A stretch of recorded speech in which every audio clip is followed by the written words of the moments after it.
एकीकडे ठाण्यात भाजपनं स्वबळाची तयारी दर्शवली होती, तर शिवसेनेच्या पदाधिकाऱ्यांनी देखील स्वबळाची तयारी केली।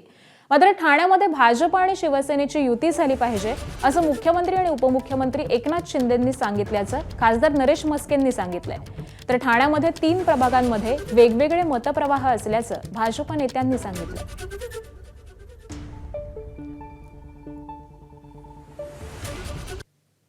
आमचे मुख्य नेते एकनाथ शिंदे साहेब आणि महाराष्ट्र राज्याचे मुख्यमंत्री देवेंद्रजी यांनी या महाराष्ट्रामध्ये महानगरपालिका निवडणुकांमध्ये युती झालीच पाहिजे हा जो निर्णय जाहीर केलेला आहे आणि त्यानुसार ठाण्यामध्ये आज 3री बैठक युतीची भाजप कार्यालयात झालेली आहे।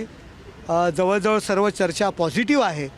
3 प्रभागांमधले काही जागांसंदर्भात थोडेसे उलटसुलट आमचा मतप्रवाह आहे, परंतु या संदर्भात नेत्यांसमोर बैठकीत अंतिम बैठकीत यावर तोडगा निघेल। केळकर साहेबांनी जो अल्टिमेटम दिलेला आहे तो भारतीय जनता पार्टीच्या आमच्या सगळ्यांच्या माध्यमाने तीच मागणी आहे की या संदर्भातला निर्णय आज झाला पाहिजे। आज रात्रीपर्यंत या संदर्भातला निश्चितपणे निर्णय घेतला जाईल। जसं मी मगाशी सांगितलं की या बाबतीत आता फक्त 3च प्रभागांमध्ये साधारणपणे जो विषय राहिला आहे तो राहिला आहे, त्याच्यामुळे त्याच्या संदर्भातला निर्णय आज रात्री होऊन जाईल। एबीपी माझा, उघडा डोळे बघा नीट।